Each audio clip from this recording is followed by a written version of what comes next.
जय जगन्नाथ बंधुगण आपण मानकु मोर ही चैनल रे स्वागत। आपणकर जदि कुंभ राशि होइथाए ताहले एही भिडियोटी आपणको पाई। आपणको भाग्य रे कौन रही आपणकर शिक्षा स्वास्थ्य कैरियर वैवाहिक जीवन प्रेम बेपार वाणिज्य ए कौन सबु परिवर्तन हेबाकु जाउछि। तेबे बंधुगण दुख समस्या समस्तंक जीवन रे आसी थाए किंतु आपण एहार प्रतिकार भी करि परिबे। प्रभु जगन्नाथंको कृपारु एही दिनटी आपणको पई भलरे कटिबो। तेबे बंधुगण आपण जदि जगन्नाथंको सच्चा हृदय रे भक्ति एवं विश्वास करुथांती तेबे कमेंट बॉक्स रे जय जगन्नाथ अवश्य लिखि दियंतु। चंद्र चिन्ह को नहीं राहु को द्वितीय घरे रखा जिबा हेतु आपणकर दैनिक कार्य विरक्त होई पारिबे, जेउथिपाई आपणक मन विभिन्न कार्य करने को चिंता करि पारिबो। एपरी परिस्थिति रे आपणक जीवन रे नूतनता आनिबा पाई क्रीड़ा परि किछि कार्य रे भाग नेबाकू आपणक परामर्श दिया जाइछि। एही उपाय रे यह आपणक निजको सुस्थ रखिबा सहित आपणक सृजनशील दक्षता को उन्नत करिबारे सहाय्य करिबो। जदि आपण दीर्घ समय धरी टंका संबंधी समस्या सम्मुखीन हेउछंती तेबे आपण एहाकू किछि परिमाण रे दूर करने को समर्थ हेबे। यह आपण को आईनगत असुविधार सम्मुखीन न हेबाकू सहाय्य करिबो एवं एहीपरि आपण बुद्धिमान भावरे कौनसी निष्पत्ति नहीं पारिबे। आपण समाज रे सम्मान पाइबे। जदिओ एही समय रे आपणक भाई भौणी स्वास्थ्य दुर्बल होई पारे, जहा उपरे आपण किछि टंका खर्च करने को पड़िबो, किंतु एही समय मध्यरे आपण समस्त परिवारर दायित्व सहित जत्न नहीं पारिबे, जहा आपणकू घरे सम्मान मिलिबो। यह संभव जे आपण कर्म क्षेत्र रे किछि भूल हेतु समस्तंक सामना रे लज्जित हेबाकू पड़िबो, तथापि आपण प्रत्येक कार्य को भल एवं सटीक भाव में समाप्त करी एही समस्त परिस्थिति मुक्ति पाई परिबे। अनेक छात्र मानकर स्वास्थ्य शिकार होई पारंती, जोंथिपाई सेमानकु निज शिक्षा प्रति ध्यान रखिबा पई चिंता करिबा को पड़िबो। एपरी परिस्थिति रे आरंभरू आपणक स्वास्थ्यर जत्न नियंतु एवं भल डाक्टर सहित परामर्श करंतु। उच्च कैलोरी युक्त खाद्य दूरे रुहंतु एवं आपणकर व्यायाम रे मन लगांतु। आपणक टंका आपण काम को आसे जेते बेले आपण निजको अत्यधिक खर्चरू निवृत्त करंती। आपण एही जिनिस को भल भाव में बुझी पारिबे। नाती नातुणी माने अपार आनंदर उत्स हेबे। अतीतर भूल पाई क्षमा करी आपण जीवन को योग्य करने को जाउछंती। आपण कार्य दक्षता बढ़ाइबा पई कोनोसी नूतन कार्य सहित खाप खुआई दियंती। आपणकर कोनोसी एपरी कार्य करिवार अनन्य उपाय तुमको अति निकटरू देखुथिबा लोकंकु आग्रही करिवो। एही राशिर नागरिक माने खाली समय रे किछि आध्यात्मिक पुस्तक पढ़िबा उचित। यह करिबा द्वारा आपणकर अनेक असुविधा दूर होई पारिबो। आपणक प्रेम जीवन पई अत्यंत अनुकूल हेबाकू जाउअछि।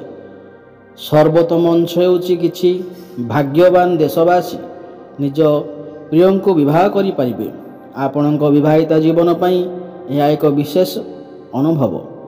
आपणक साथी को कहंतु सेमानंको केते आपण भल पाउंती, एथिपई आपण सेमानंको अन्यत्र खाइबाकू बाहर को भी नहीं पारंती, जोंठारे आपणक सेमानंक हृदय को सेमानंक निकट रे पहुंचाई पारंती। ଆପଣଙ୍କ ଖାଇବା ଏବଂ ପିଇବା ଅଭ୍ୟାସ ବିଷୟରେ ବିଶେଷ ଧ୍ୟାନ ଦେବାକୁ ପଡ଼ିବ। ଏପରି ପରିସ୍ଥିତିରେ ଆପଣ ଯାହା ଖାଉଛନ୍ତି ସେଥିପ୍ରତି ଧ୍ୟାନ ଦିଅନ୍ତୁ ଏବଂ ଯଥାସମ୍ଭବ ବାହାରେ ଖାଇବାଠାରୁ ଦୂରେଇ ରୁହନ୍ତୁ। ଚନ୍ଦ୍ର ଚିହ୍ନକୁ ନେଇ କେତୁଙ୍କ ଅଷ୍ଟମ ଘରେ ରଖାଯିବା ହେତୁ ଆପଣ ଟଙ୍କା ସଞ୍ଚୟ କରିବା ପାଇଁ ଭଲ ବିନିଯୋଗ କରିପାରନ୍ତି। ତେବେ ଆପଣ ଏହିପରି କିଛି କରିବାଠାରୁ ଦୂରେଇ ରହିବା ଉଚିତ, କାରଣ ସେଠାରେ ସମ୍ଭାବନା ଅଛି ଯେ ଆପଣଙ୍କ ଦ୍ୱାରା ବିନିଯୋଗ ହୋଇଥିବା ପାଣ୍ଠି ଆପଣଙ୍କୁ ଇଚ୍ଛାକୃତ ଲାଭ ବହନ କରିବ ନାହିଁ। ଆପଣଙ୍କ ପରିବାର କିମ୍ବା ସାଙ୍ଗମାନଙ୍କ ସହିତ ପିକନିକ୍ କରିବାକୁ ବହୁତ ଭଲ ସମୟ ଅଛି। ଏହା କେବଳ ଆପଣଙ୍କ ମନକୁ ହାଲକା କରିବ ନାହିଁ, ବରଂ ଏହା ସେମାନଙ୍କ ସହିତ ଆପଣଙ୍କ ସମ୍ପର୍କକୁ ଆହୁରି ଉନ୍ନତ କରିବାକୁ ମଧ୍ୟ ସକ୍ଷମ କରିବ। ବୃହସ୍ପତିଙ୍କୁ ଚନ୍ଦ୍ର ଚିହ୍ନକୁ ନେଇ ଚତୁର୍ଥ ଘରେ ରଖାଯିବା ହେତୁ ଏକ ବୃତ୍ତିଗତ ଦୃଷ୍ଟିକୋଣରୁ ଆପଣଙ୍କ ପାଇଁ ଯଥେଷ୍ଟ ଭଲ ମନେ ହୁଏ। ଏହି ରାଶିର ବ୍ୟବସାୟୀଙ୍କ ବିଷୟରେ କଥାବାର୍ତ୍ତା, ସେମାନେ ଭଲ ଫଳାଫଳରେ ସନ୍ତୁଷ୍ଟ ରହିବେ। ଯେଉଁମାନେ କାର୍ଯ୍ୟ କରୁଛନ୍ତି କିମ୍ବା ନିୟୋଜିତ ଅଛନ୍ତି, ସେମାନେ ଏକ ବହୁରାଷ୍ଟ୍ରୀୟ କମ୍ପାନୀରେ କାମ କରିବାର ସୁଯୋଗ ପାଇବେ। ଉଚ୍ଚଶିକ୍ଷା ପାଇଁ ଅତ୍ୟନ୍ତ ଅନୁକୂଳ ହୋଇପାରେ, କାରଣ ଆପଣ ସମାନ କ୍ଷେତ୍ରରେ ଭଲ ସଫଳତା ପାଇପାରିବେ। ଆହୁରି ମଧ୍ୟ ଶୁଭ ଗ୍ରହଗୁଡ଼ିଙ୍କର ଗତିବିଧି ଆପଣଙ୍କୁ ଆପଣଙ୍କ ପରିବାର ସଦସ୍ୟ ସମ୍ପର୍କୀୟ ବନ୍ଧୁମାନଙ୍କ ସହିତ ସମ୍ପର୍କକୁ ଉନ୍ନତ କରିବାକୁ ଅନୁଗ୍ରହ କରିବାକୁ ଯାଉଅଛି। ବାୟୁରେ ଦୁର୍ଗ ନିର୍ମାଣ ଆପଣଙ୍କୁ ସାହାଯ୍ୟ କରିବ ନାହିଁ। ପରିବାରର ଆଶା ପୂରଣ କରିବା ପାଇଁ ଆପଣ କିଛି କରିବା ଉଚିତ। ଆପଣଙ୍କର ଆକାଉଣ୍ଟ କୌଣସି ପୂର୍ବ ସୂଚନା ବିନା ଆପଣଙ୍କ ଟଙ୍କା ସହିତ କ୍ରେଡିଟ୍ ହେବ, ଯାହା ଆପଣଙ୍କୁ ଆଶ୍ଚର୍ଯ୍ୟ କରିପାରେ ଏବଂ ଖୁସି କରିପାରେ। ଆପଣଙ୍କ ସାଥୀଙ୍କ ସ୍ୱାସ୍ଥ୍ୟ ଚାପ ଏବଂ ଚିନ୍ତାର କାରଣ ହୋଇପାରେ, କାରଣ ଆପଣ ଆପଣଙ୍କ ପ୍ରେମ ସାଥୀର ଏକ ନୂତନ ଚମତ୍କାର ଦିଗ ଦେଖିବାକୁ ପାଇବେ।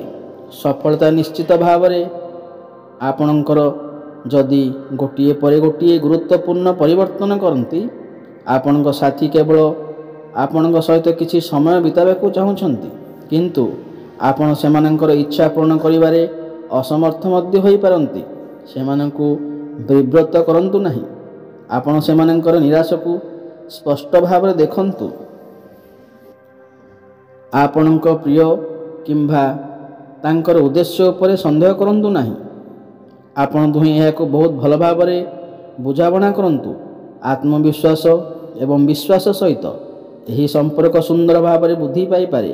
ତେଣୁ ପରସ୍ପରକୁ ଅଧିକ ଶକ୍ତି ଦେବା ପରିବର୍ତ୍ତେ ଉଭୟଙ୍କୁ ପାରସ୍ପରିକ ବୁଝାମଣା ଦ୍ୱାରା ଆପଣ ସମ୍ପର୍କକୁ ମଜବୁତ କରିବାକୁ ଚେଷ୍ଟା କରିବାକୁ ପଡ଼ିବ। ଅନେକ ସନ୍ଧ୍ୟା ପତି ପତ୍ନୀଙ୍କ ସହିତ ଅତିବାହିତ କରନ୍ତୁ। ଫଳସ୍ୱରୂପ ପ୍ରକୃତରେ କିଛି ବିଶେଷ ଘଟିବ, କାରଣ ଏହି ସମୟ ମଧ୍ୟରେ ଆପଣ କେବଳ ପରସ୍ପରର ଜୀବନରେ ହଜିଯାଇଥିବା ଦେଖିଯାଇପାରିବେ, ବରଂ ଆପଣଙ୍କ ଭବିଷ୍ୟତକୁ ସୁଦୃଢ଼ କରିବା ପାଇଁ ଆପଣ ଏକ ବଡ଼ ନିଷ୍ପତ୍ତି ମଧ୍ୟ ନେଇପାରନ୍ତି। ଆପଣ ପ୍ରଚୁର ଶକ୍ତି ଏବଂ କାର୍ଯ୍ୟଚାପ ଆପଣଙ୍କୁ ବିରକ୍ତ କରୁଥିବା ପରି ମନେ ହୁଏ। ଯେହେତୁ ଆପଣ ଅତୀତରେ ବହୁତ ଖର୍ଚ୍ଚ କରିଛନ୍ତି, ଆପଣଙ୍କୁ ବର୍ତ୍ତମାନର ପରିମାଣର ସାମ୍ନା କରିବାକୁ ପଡ଼ିପାରେ। ଫଳସ୍ୱରୂପ ଆପଣ ଟଙ୍କାର ଅତ୍ୟଧିକ ଆବଶ୍ୟକତା ପାଇବା କିନ୍ତୁ କୌଣସି ସୁଫଳ ମିଳିବ ନାହିଁ। ଆପଣଙ୍କର ସାହାଯ୍ୟ ଆବଶ୍ୟକ କରୁଥିବା ବନ୍ଧୁମାନଙ୍କୁ ପରିଦର୍ଶନ କରନ୍ତୁ। ତୃତୀୟ ବ୍ୟକ୍ତିର ହସ୍ତକ୍ଷେପ ଆପଣ ଏବଂ ଆପଣଙ୍କ ପ୍ରିୟଙ୍କ ମଧ୍ୟରେ କଳହ ସୃଷ୍ଟି କରିବ। ଆପଣ ସହଭାଗୀମାନଙ୍କୁ ଗ୍ରହଣ କରନ୍ତୁ ନାହିଁ। ବ୍ୟସ୍ତ ଦେଶବାସୀ ଶେଷରେ ଦୀର୍ଘ ସମୟ ପରେ ଏକାକୀ କିଛି ସମୟ ବିତାଇବାକୁ ସକ୍ଷମ ହେବେ, କିନ୍ତୁ ଏକ ଘରୋଇ କାର୍ଯ୍ୟ ଏହାର ଅଧିକାଂଶ ଅଂଶ ଖାଇପାରେ। ଆପଣ ଅତୀତର ରହସ୍ୟ ଜାଣିବାରେ ଆପଣ ଜୀବନସାଥୀ ଟିକେ ଆଘାତ ପାଇପାରନ୍ତି। ଯଦି ଏହି ଭିଡ଼ିଓଟି ଆପଣଙ୍କୁ ଭଲ ଲାଗିଥାଏ ତେବେ ଭିଡ଼ିଓଟିକୁ ଗୋଟିଏ ଲାଇକ୍ କରନ୍ତୁ ଏବଂ ଯଦି ଆପଣ ଏହି ଚ୍ୟାନେଲକୁ ନୂଆ ଆସିଛନ୍ତି ତାହେଲେ ଚ୍ୟାନେଲଟିକୁ ସବସ୍କ୍ରାଇବ୍ କରିନିଅନ୍ତୁ ଏବଂ ପାଖରେ ଥିବା ବେଲ୍ ଆଇକନ୍କୁ ପ୍ରେସ୍ କରିଦିଅନ୍ତୁ। ତେବେ ଦର୍ଶକ ବନ୍ଧୁ, ପୁଣି ଦେଖା ହେବ ଆଗାମୀ ଭିଡ଼ିଓରେ। ଜୟ ଜଗନ୍ନାଥ।